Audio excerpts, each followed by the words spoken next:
لیکن جہاں کیا ہوا کہ ہماری عدلیہ کے جج 9 مئی کے مجرموں کو، ملزموں کو نہیں، مجرموں کو ضمانت دیتی ہیں اور پھر ساتھ میں یہ آرڈر دیتی ہیں کہ خبردار آئندہ اس کو کسی نے ہاتھ لگایا تو. اور یہ بات مجھ سمیت کئی لوگوں نے یہ کہی تھی بہت پہلے کہ 9 مئی کے واقعات میں، 9 مئی کی جو سازش ہوئی تھی پاکستان کو تباہ کرنے میں، اس میں عدلیہ کے جج اسلام آباد ہائی کورٹ کے بھی، سپریم کورٹ کے بھی اور لاہور ہائی کورٹ کے بھی آن بورڈ تھے. یعنی وہ اس سازش میں برابر کے شریک تھے، ان کو اس سازش کا پتہ تھا اور وہ انتظار کر رہے تھے کہ سازش کامیاب ہو اور ہم بھی کوئی فرمان جاری کریں. تو مریم کا یہ دوسرا اشارہ اس طرف تھا. اور بھی انہوں نے سخت باتیں کی جو آپ نے سن لی، اس کے کلپ بھی آ گئے ہوں گے، لیکن جو بات اصل میں انہوں نے کی وہ اس سے پہلے کسی لیڈر نے نہیں کی، آج تک نہیں کی، اور اس کا جو معنی ہے، اس کا جو مطلب ہے وہ بڑا دور رس ہے اور بڑا گہرا ہے، اور آپ اس کو سمجھ گئے ہوں گے کہ انہوں نے کیا بات کی ہے. انہوں نے کہا ہے کہ لیکن اس مرتبہ ہم ترقی کو روکنے، ملک کو عدم استحکام کا شکار کرنے کی کوشش کا مقابلہ کریں گے اور اسے ناکام بنائیں گے، اس کی اجازت نہیں دیں گے. ظاہر ہے اور بالکل ظاہر ہے کہ ان کا اشارہ ججوں کی طرف تھا کہ ججوں نے جتنی سازشیں کر لی، اب یہ مزید سازشیں نہیں کر سکتے. ان کے اس اعتماد کے پیچھے کیا ہے، میرا خیال ہے اس کا اندازہ آپ کو بھی ہے کہ کیا ہونے والا ہے. اس ملک میں ایک ایسا قدم اٹھایا جا رہا ہے جس کے نتیجے میں عدلیہ کے اندر تطہیر کا عمل ہوگا، صفائی کا عمل ہوگا، گند بلا کوڑا کرکٹ یہ سارا نکال کر باہر پھینک دیا جائے گا تاکہ یہ ملک کے خلاف سازشوں کا ایک مستقل اڈا. پاکستان دنیا کا واحد ملک ہے جہاں کی عدلیہ ملک کے خلاف سازش کرتی ہے اور امریکہ سے ہدایت لیتی ہے. 3 جج اس وقت سپریم کورٹ کے امریکہ کے دورے میں ہیں. تو یہ بات بڑی اہم ہے جو مریم نے کی، اور اس کے معنی ہمیں، میرا خیال ہے کہ اگلے ہفتے سے نظر آنے شروع ہو جائیں گے، کیونکہ پیر یا منگل کو قومی اسمبلی کا اجلاس بلایا جا رہا ہے اور اس اجلاس میں ایک قرارداد، بلکہ کئی قراردادیں پاس ہو سکتی ہیں. ایک قرارداد ہوگی، ایک اسپیکر کی رولنگ ہوگی، اور یہ دونوں چیزیں بہت اہمیت اور فیصلہ کن حیثیت کی حامل ہوگی.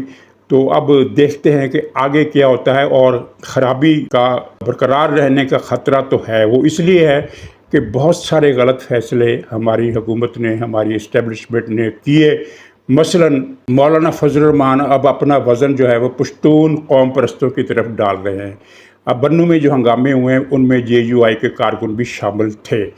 تو یہ پارٹی جو تھی اس سے پہلے ریاست کی حامی پارٹی تھی، اور اس کو اسٹیبلشمنٹ کے کچھ عناصر نے شکست سے دوچار کر کے ناراض کیا اور مفت کی بدنامی مول لی، کیونکہ بہت ساری سیٹوں پر PTI کو زبردستی الیکشن جتوایا گیا اور وہ ممنون احسان ہونے کے بجائے اس نے الٹا مزید الزام لگا دیا کہ ہمارے ساتھ دھاندلی ہوئی ہے. مطلب یہ ہے کہ انہوں نے جو 15-20 سیٹیں ہمیں دھاندلی سے جتوا کر دی ہیں، یہ تو کوئی بات نہیں ہے، ہمیں تو 80 سیٹیں اور چاہیے. تو ایک گناہ بے لذت، بلکہ ایک ایسا کارنامہ اسٹیبلشمنٹ نے کیا، یہ اس کے ایک دھڑے نے کیا کہ جس کا فائدہ اسے کچھ بھی نہیں ہوا. اسے الٹا PTI نے اسے ملزم بنا کر رکھ دیا، اور ایک JUI جیسی طاقت کو انہوں نے، جو اس وقت بحرانی صورتحال میں پختونخوا کی حد تک ریاست پاکستان کی مددگار فورس ہو سکتی تھی، اس کو انہوں نے ناراض کر لیا. تو خرابی کا امکان رہے گا، کیونکہ اب معاملات جو ہیں خاص طور پر پختونخوا میں بہت زیادہ خرابی کی طرف جا رہے ہیں. تو اب میں اسی طرف آ جاتا ہوں کہ پختونخوا میں، جنوبی پختونخوا میں کیا ہو رہا ہے. میں نے کل بھی ایک ویڈیو کی تھی جس میں یہ کہا تھا کہ پختونخوا کے جو جنوبی ضلع ہیں وہ دہشت گردوں کا گڑھ بن چکے ہیں، اور وہاں اب مجھے پتہ چلا ہے کہ PTI، TTP اور PTM منظور پشتین تینوں جماعتوں کا ایک غیر اعلانیہ اتحاد قائم ہو چکا ہے، جس کا مقصد کم سے کم اس علاقے کو پاکستان سے جدا کرنا ہے. اور افغانستان میں جو محسود بیٹھا ہوا ہے، پتہ نہیں اس کا کیا نام ہے، اس منحوس کا، اس نے دہشت گردی کی نئی لہر کا آرڈر TTP کو دے دیا ہے کہ تھانے جلاؤ، اسکول جلاؤ، بم گراؤ اور ہر جگہ پر تباہی مچا دو، اور ذمہ داری قبول نہیں کرنی. یہ سارا کچھ اس نے اپنے ویڈیو میسج میں کہا ہے، اور ویڈیو میسج لیک ہو گیا ہے. تو اسی کے تحت اب یہ ایک سازش رچی گئی. آغاز اس کا بنوں سے ہوا. بنوں میں بدامنی کے کچھ واقعات پیش آئے. پہلے چھاؤنی پر حملہ ہوا، پھر لوگوں کو کچھ سیکورٹی فورسز سے شکایت ہوئی کہ انہوں نے ناجائز فائرنگ کی. جو بھی ہوا، تاجروں نے ایک ہڑتال اور جلوس کی کال دی، مقامی تاجروں کی تنظیم نے، اور اس کا کوئی سیاسی مقصد نہیں تھا. وہ طالبان کی دہشت گردی سے بھی تنگ تھے اور کچھ ریاستی عناصر کی غلط رویے سے بھی تنگ تھے، لیکن زیادہ شکوہ ان کا ٹی ٹی پی کی طرف تھا. جیسے ہی انہوں نے ہڑتال کی کال کا اعلان کیا اور جلوس کا فیصلہ کیا، تو ایک رات پہلے پی ٹی آئی اور ٹی ٹی پی کے درمیان ایک رابطہ ہوا اور اس کے بعد ایک ملاقات ہوئی، اور اس ملاقات میں طے ہوا کہ اس مظاہرے کو خونی بنانا ہے. اور یہ جب جلوس نکلا تو یہ بہت بڑا جلوس تھا. میرا اندازہ ہے، اس کی ویڈیو دیکھ دیکھ کر میں کہہ سکتا ہوں، اور وہاں سے جو رابطے ہوئے وہ بھی کہہ رہے ہیں، وہ تو کہہ رہے ہیں کہ لاکھوں کا جلوس تھا، لیکن مختلف ذرائع سے یہ پتہ چلا ہے کہ 40-50 ہزار کا جلوس تھا، جو بنوں شہر کے حوالے سے ایک بہت ہی بڑا میگا ایونٹ تھا، کیونکہ بنوں کو بہت بڑا شہر نہیں ہے. اور لاہور میں اگر 40-50 ہزار کا جلوس نکلا ہے تو لاہور ہل کر رہ جاتا ہے، تو بنوں میں اتنا بڑا جلوس نکلا. تو لیکن اس سے جلوس میں پھر 2 وارداتیں ہوئیں جو پی ٹی آئی اور پی ٹی ایم نے کی.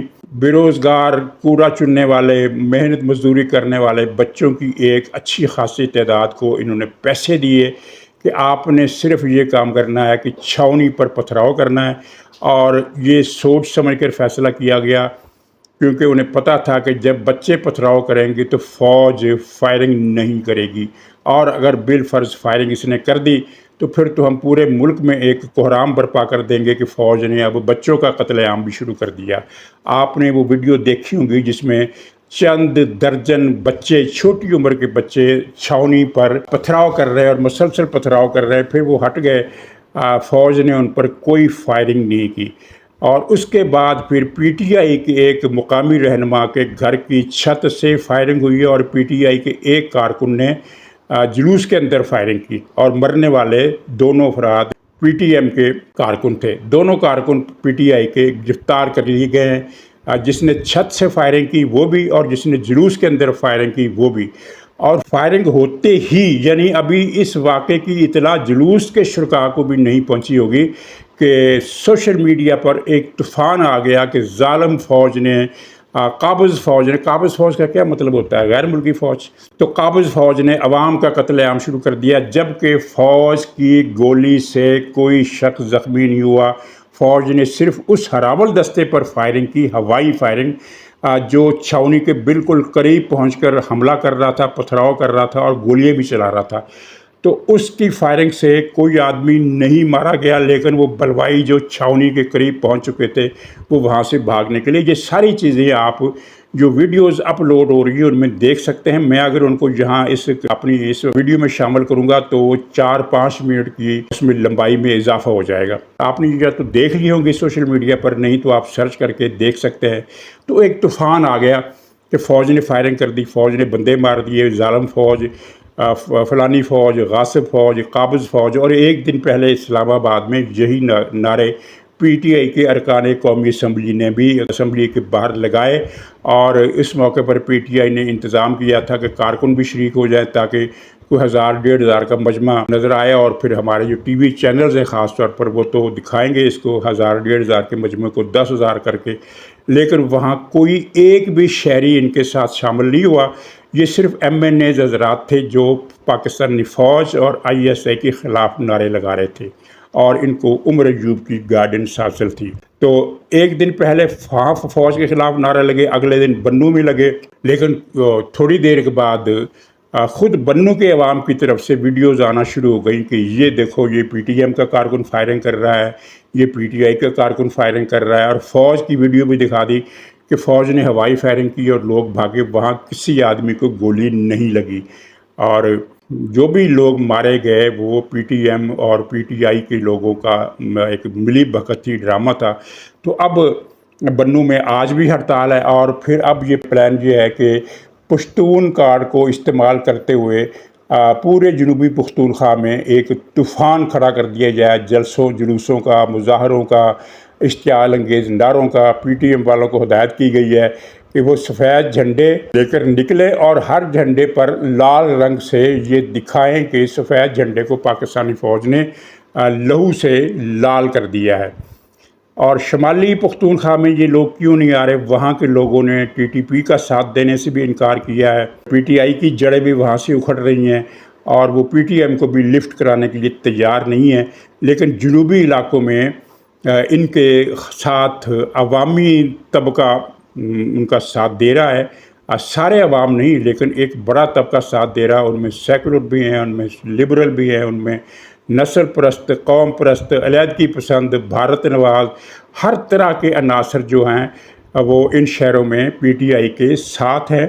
اور اب آنے والے دنوں میں جو مقابلہ ہوگا وہ پی ٹی آئی اور پی ٹی ایم میں ہوگا، کیونکہ اگرچہ گریٹر پشتونستان کے لیے دونوں میں اتحاد ہو گیا ہے، تعاون ہو گیا ہے، لیکن قبضے کی جنگ جو ہے وہ شریکوں کو لڑا کر رہتی ہے۔ پی ٹی آئی کی کوشش یہ ہے کہ یہ میدان جو ہے ہمارے کنٹرول میں رہے اور پی ٹی ایم ہمارا ساتھ دے، جبکہ پی ٹی ایم کو نظر آ رہا ہے کہ اس کی مقبولیت ان علاقوں میں بڑھ رہی ہے، تو وہ اپنی چودراہٹ کے چکر میں ہے۔ ناظرین، کل آپ نے خبر سن لی ہوگی کہ میڈیا مالکان کو، الیکٹرانک میڈیا کے مالکان کو، انتظامیہ کو ایک اجلاس میں بلایا گیا اور انہیں دکھایا گیا کہ کس طرح آپ کے پروگرام ملک میں انتشار پھیلا رہے ہیں۔ وہ میں ایک پروگرام میں تفصیلی بات کر چکا ہوں کہ میڈیا کا ایجنڈا کیا ہے۔ خیر، اس میں انہوں نے بات کی اور کہا کہ آپ پاکستانیت کا خیال کریں اور اگلے 10 دن کے اندر اپنے اینکر پرسن کو ہدایت کریں کہ وہ اپنا رویہ بدلیں۔ ابھی تک رویہ نہیں بدلا، 2 دن ہو گئے ہیں۔ خاص طور پر ایک دنیا ٹی وی ہے، ایک جی این این ہے، ایک 92 ہے اور ایک سنو ٹی وی ہے جو کسی مسلم لیگ نون کے کسی ایم پی کی ملکیت بنایا جاتا ہے، لیکن وہ پی ٹی آئی اور ٹی ٹی پی کا اڈا بنا ہوا ہے۔ سنو نیوز اور اس کے علاوہ کچھ پبلک نیوز، یہ 4-5 چینل جو ہیں ان کے پروگرام آپ دیکھیں، خاص طور پر دنیا اور جی این این کے پروگرام دیکھیں تو وہ وقف ہیں فوج کے خلاف پروپیگنڈے کے لیے، پاکستان کے خلاف پروپیگنڈے کے لیے۔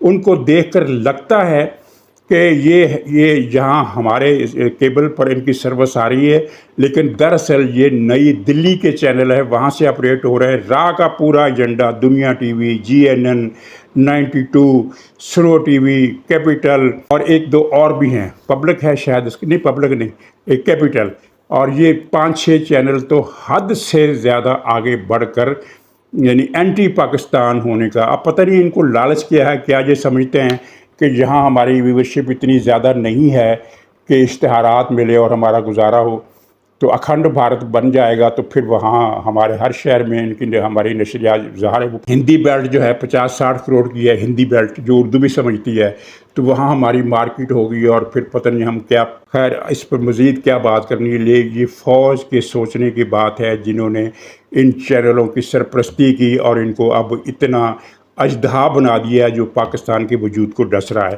ناظرین، بہت شور مچا ہوا تھا کہ اطہر من اللہ کو نیو یارک بار ایسوسیشن نے بلایا، جس کے پتہ نہیں 50,000 ممبر ہیں کہ پتہ نہیں 50 کروڑ ممبر ہیں، یہ پی ٹی آئی کے ولاگر ہمیں بتایا کرتے تھے۔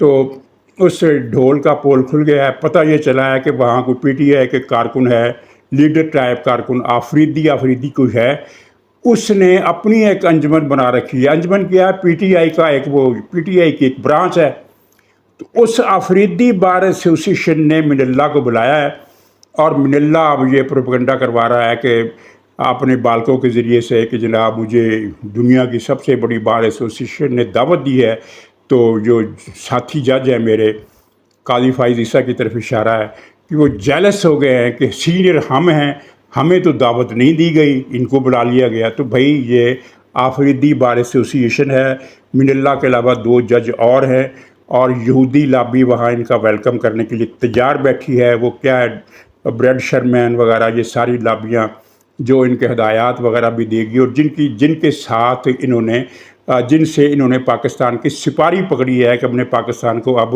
انارکی میں دھکیلنا ہی دھکیلنا ہے۔ ناظرین، جو 8 جج ہیں ان میں سے ایک جج بہت زیادہ ڈر گیا ہے اور اس نے رابطہ کیا حکومت سے کہ مجھے آپ معاف کر دیں، میں کسی چکر میں نہیں ہوں، کیونکہ اسے پتہ چل گیا ہے کہ چھنٹی ہونے والی ہے۔ اور یہ جو بات کی جا رہی ہے نا کہ ریویو پٹیشن سننے سے انکار کر دیا، وہ بہانہ لگا لیا انہوں نے کہ جناب چھٹیاں ہیں یا ابھی تفصیلی فیصلہ نہیں آیا۔ تو بات اس میں خلاصہ یہ ہے کہ حکومت ان ججوں کی طرف سے جو ڈبل گیم چل رہی ہے اس میں آنے سے اب انکار کر چکی ہے۔ اور حکومت سے مراد میری آپ سمجھ رہے ہیں کہ کیا مراد ہے، کیونکہ شہباز شریف اور تارڑ ہے اعظم نذیر تارڑ، یہ تو پکے پکے پی ٹی آئی کے سہولت کار ہے۔ انہوں نے 2022 میں جب اس کی حکومت ختم ہوئی تھی اور شہباز شریف نے عہدہ سنبھالا تھا، تو یہ دونوں اس وقت سے پی ٹی آئی کی سہولت کاری کر رہے ہیں۔ ان کو اب ادارے بھی مشکوک نظروں سے دیکھ رہے ہیں۔